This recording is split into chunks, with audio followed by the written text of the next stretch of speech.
Bapak Ibu hadirin dan anak-anakku yang dirahmati Allah Subhanahu wa taala.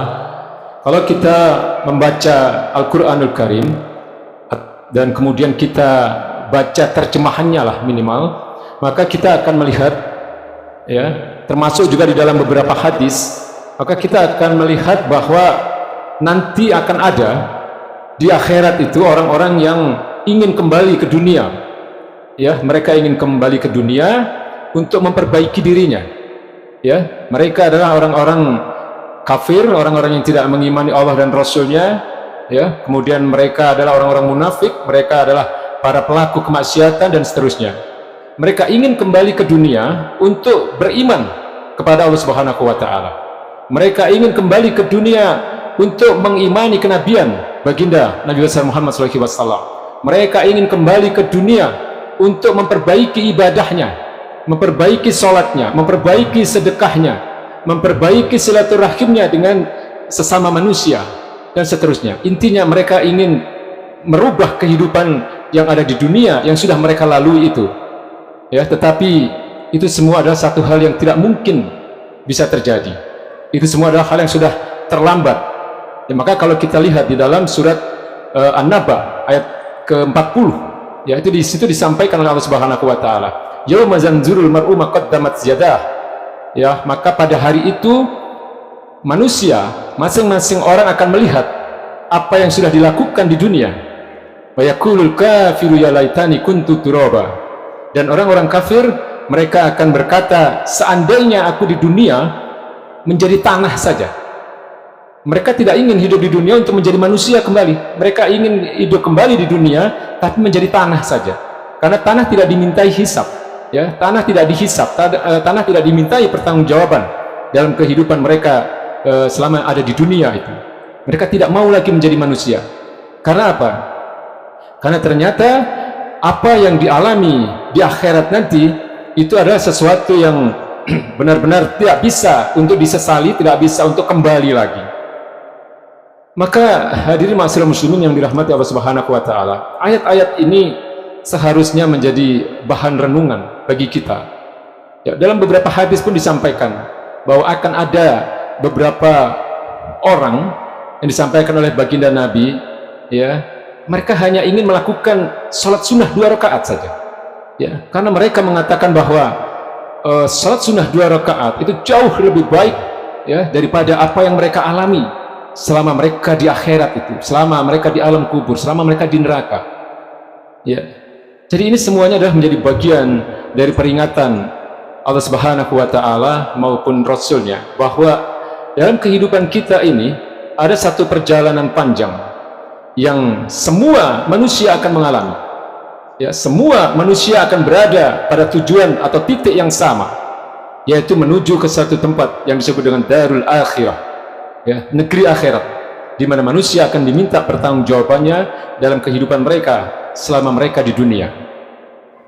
Ini satu perjalanan yang semua manusia tidak ada yang terkecuali bahwa mereka akan sampai pada masa-masa itu.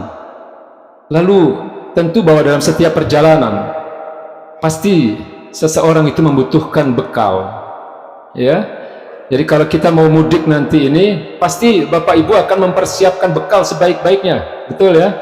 Kita akan mempersiapkan mobil kita akan mempersiapkan, mungkin perlu diservis dulu atau diganti olinya, ya, kemudian membawa bekal makanan secukupnya, membawa uang, ya, membawa baju-baju selama nanti berada di kampung dan seterusnya. Atau kalau kita berangkat haji atau umroh, itu biasanya kita akan membawa perbekalan yang sebaik-baiknya. Ya, kita akan membawa perlengkapan ibadah, kita akan membawa uang dan seterusnya. Jadi setiap perjalanan itu membutuhkan bekal. Lalu pertanyaannya adalah apa bekal kita menuju akhirat nanti? Apa bekal kita untuk menuju satu negeri yang semua manusia akan berada pada tempat yang sama, yaitu menghadap Allah Subhanahu wa taala untuk mempertanggungjawabkan apa yang mereka lakukan selama mereka ada di dunia. Maka kalau kita melihat bagaimana di dalam Al-Qur'anul Karim, Allah sudah jelaskan semuanya. Allah sudah jelaskan bagaimana untuk bisa menikmati kehidupan yang bahagia di akhirat nanti. Ya. Memang Allah menyediakan ada surga, ada neraka, tapi Allah tidak ingin hamba-hambanya masuk neraka. Maka disampaikan dan diterangkan sejelas-jelasnya oleh Allah Subhanahu wa taala jalan menuju surganya Allah Subhanahu wa taala, sehingga nanti tidak akan ada penyesalan di sana. Ya. Maka kalau kita simpulkan, bekal kita menuju akhirat itu ada dua, Pak. Satu adalah iman, kedua adalah takwa. Ya. Kalau kita lihat di dalam ayat-ayat Quran biasanya disebut dengan iman dan amal soleh. Kuncinya itu saja. Ya, innalladzina amanu wa amilus solihati ulaika hum khairul bariyah. Jazaohum inda rabbihim jannatu adnin tajri min tahtihal anhar khalidina fiha abada. Sesungguhnya orang-orang yang beriman dan beramal soleh, ya, mereka nanti akan mendapatkan satu balasan, yaitu surga adnan, ya, surga yang di bawahnya mengalir sungai-sungai dan seterusnya. Ya, ini adalah gambaran bahwa Allah menjanjikan kenikmatan yang luar biasa di surga hanya bagi orang-orang yang mempunyai keimanan yang benar dan amal soleh yang benar. Di puncak dari amal soleh yang benar itu adalah ketakwaan. Maka ini yang harus kita persiapkan. Ya, jadi tiket masuk surga itu dua, iman yang benar dan amal-amal soleh kita, ketakwaan. Ya, pada pertemuan yang pertama 1-2 pekan yang lalu saya sudah sampaikan bahwa takwa itu adalah imtitsalu awamirillahi wa ijtinabun nawahihi. Takwa itu adalah menjalankan segala perintah Allah dan menjauhi segala larangannya. Ini yang menjadi bekal kita nanti. Ya. Jadi bekal kita itu cuma iman dan takwa, Pak. Allah tegaskan di dalam surat Al-Baqarah ayat 197, ya, bahwa ketika orang berhaji itu tidak ada bekal yang lebih baik selain takwa. Allah katakan batazawwadu fa inna khairuz zadi taqwa. Berbekallah kalian, ya, dan sebaik-baik bekal itu adalah takwa. Ya, jadi dalam setiap aktivitas kehidupan kita, baik itu dalam persoalan ibadah maupun dalam hal-hal yang bersifat muamalah, semuanya harus dilandasi oleh ketakwaan kita kepada Allah Subhanahu wa taala. Maka itu akan bernilai di hadapan Allah Subhanahu wa taala. Niat kita hanya karena kita ingin menjalankan perintah Allah dan menjauhi seluruh larangan-larangannya. Hadirin ma'asyiral muslimin, Bapak Ibu yang dirahmati Allah Subhanahu wa taala. Jadi bekal kita itu bukan harta, Pak. Hari ini banyak orang, ya, berlomba-lomba mempertaruhkan waktunya, mempertaruhkan tenaganya, mempertaruhkan hidupnya untuk mengumpulkan harta. Harta bukan sesuatu yang tidak penting, harta penting. Ya, tetapi Allah menyediakan jalan yang halal dan Allah tidak memberikan petunjuk bagaimana membelanjakan harta di jalan yang benar. Maka harta yang menjadi bekal kita, ya, untuk menghadapi Allah Subhanahu wa taala nanti di darul akhirah, itu adalah harta yang sudah kita infakkan, harta yang sudah kita sedekahkan di jalan Allah, harta yang sudah kita infakkan untuk buka puasa misalnya, ya, harta yang sudah kita infakkan untuk orang-orang yang membutuhkan. Itu yang akan menjadi bagian dari bekal-bekal kita. Ya, jadi harta memang penting, tapi tidak kemudian harta menjadi sesuatu yang motivasi utama dalam kehidupan ini. Ya, termasuk juga jabatan. Ya, jabatan itu sama sekali tidak akan memberikan kebaikan pada seseorang kalau jabatan itu tidak dianggap sebagai amanah. Hari ini kita melihat bagaimana orang berebut jabatan dengan segala cara, menghalalkan segala cara, ya, melakukan kedustaan, melakukan kecurangan dan seterusnya. Ya, kadang kemudian disertai dengan fitnah, ya, menjelekkan lawan-lawan politik, yang kalau dalam bahasa politik ini namanya karakter assassination, pembunuhan karakter. Ya, jadi buzzer-buzzer itu, Pak, dosanya besar sekali itu, Pak, karena buzzer-buzzer itu dibayar untuk memperburuk citra seseorang dan untuk memberikan citra yang baik kepada orang yang membayar. Ya, maka kemudian yang mereka lakukan apa? Memfitnah. Ya, ini semua nanti akan ada hisabnya di hadapan Allah Subhanahu wa taala. Ya, termasuk mereka-mereka yang kemudian membayar itu, yang kemudian mendapatkan jabatan itu, lalu dari jabatan itu mereka mungkin bisa menikmati dunia, bisa menikmati harta, bisa menikmati fasilitas, ya, kemudian ditanggung hidupnya semua oleh negara misalnya. Ya, itu semua nanti di hadapan Allah Subhanahu wa taala justru akan menjadi kehinaan dan penyesalan. Ya, kalau kemudian jabatan itu tidak dianggap sebagai amanah. Karena jabatan itu berat sekali nanti hisabnya, Pak. Ya, jabatan itu berat sekali, karena ketika seseorang punya jabatan, lalu kemudian dia melakukan satu keburukan atau kejahatan, itu dampaknya akan menjadi sangat luas, bukan untuk diri pribadi dia atau keluarga, tapi kepada seluruh orang yang dipimpin, ya, seluruh rakyat. Nah, ini hisabnya luar biasa, ya.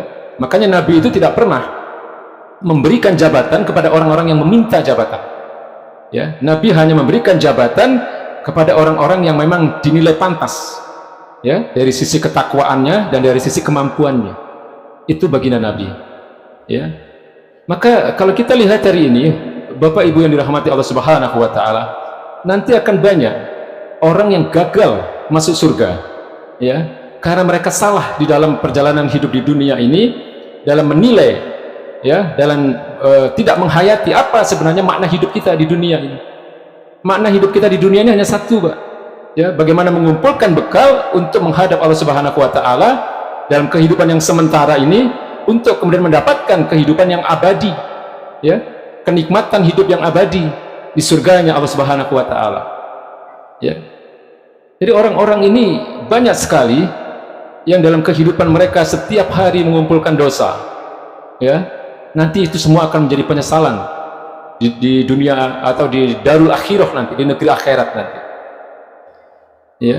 Kita semua ini berdosa, Pak, ya. Kita semua ini punya dosa karena kita bukan nabi, ya. Satu-satunya orang yang tidak punya dosa sekecil apapun itu hanya baginda Nabi besar Muhammad SAW, ya. Tapi kita punya kesempatan, punya waktu, dan diberikan informasinya oleh Allah Subhanahu wa taala untuk membersihkan dosa itu, yaitu dengan bertaubat, ya, dengan sering-sering beristighfar kepada Allah Subhanahu wa taala. Apalagi di bulan Ramadan ini, ya, persering kita membaca doa Allahumma innaka afuwun tuhibbul afwa fa'fu anni, Allahumma innaka afuwun tuhibbul afwa fa'fu anni, Allahumma innaka afuwun karim tuhibbul afwa fa'fu anni. Ini doa yang luar biasa, karena doa ini khusus diajarkan oleh baginda Nabi kepada istri beliau, Ummul Mukminin Aisyah radhiyallahu anha. Jadi itu yang akan membersihkan dosa-dosa kita, taubat kita, taubatan nasuha. Jadi taubat itu syaratnya 3, Pak, ya. 1, dia harus menyesal terhadap apa yang dia lakukan, ya, kesalahan-kesalahan yang dia lakukan. Yang kedua, dia memohon ampun kepada Allah Subhanahu wa taala. Dan yang ketiga, tidak mengulangi perbuatan salahnya tadi. Nah, kalau kesalahan itu mengakibatkan kerugian orang lain atau menzolimi orang lain, syaratnya ada tambahan 1 lagi, Pak, ya. Dia harus meminta maaf, dia harus meminta keridhaan kepada orang yang dizolimi tadi. Maka bisa kita bayangkan bagaimana beratnya pertaubatan seorang pemimpin misalnya yang melakukan banyak kesalahan-kesalahan terhadap rakyatnya. Hadirin masyarakat muslimin yang dirahmati Allah Subhanahu wa taala, maka setelah bertaubat ada satu tugas kita, yaitu mempertahankan ketaatan kita kepada Allah Subhanahu wa taala, ya. Ketaatan kepada Allah Subhanahu wa taala itu harus dijaga, karena kadang-kadang godaan itu luar biasa, Pak, ya, dalam zaman seperti ini. Tiap hari kita pegang handphone, ya, itu banyak sekali kemaksiatan yang terbuka lebar di situ. Berat memang hidup di zaman teknologi yang seperti ini, ya. Nah, terutama buat anak-anak muda, ya. Ulama yang bermazhab Hambali, Imam Ibnu Rajab Al-Hambali, beliau mengatakan bahwa menunda-nunda taubat di usia muda itu sangat buruk sekali, ya. Buat anak-anak muda sekarang nggak perlu menunggu tua untuk bertaubat, ya. Tapi beliau mengatakan yang lebih buruk lagi adalah orang-orang tua yang masih juga belum mau bertaubat, ya. Jadi anak-anak muda yang belum mau bertobat itu adalah sesuatu yang buruk, dan orang-orang tua yang belum mau bertobat itu lebih buruk lagi. Jadi kita semua tidak perlu melihat usia. Insya Allah kalau kita segera bertaubat, kita memohon ampun pada Allah Subhanahu wa taala, ya, kita akan diampuni dosa-dosa kita. Dan peringatan ini wabil khusus saya tujukan kepada diri saya pribadi yang dhaif ini, ya. Jadi semoga kita bisa selamat di dalam menempuh perjalanan kita di dunia ini untuk mencapai darul akhirah, mencapai negeri akhirat, di mana di sana kita tidak bisa lagi mengumpulkan bekal, kita tidak bisa lagi minta untuk kembali ke dunia untuk memperbaiki kehidupan kita di dunia ini.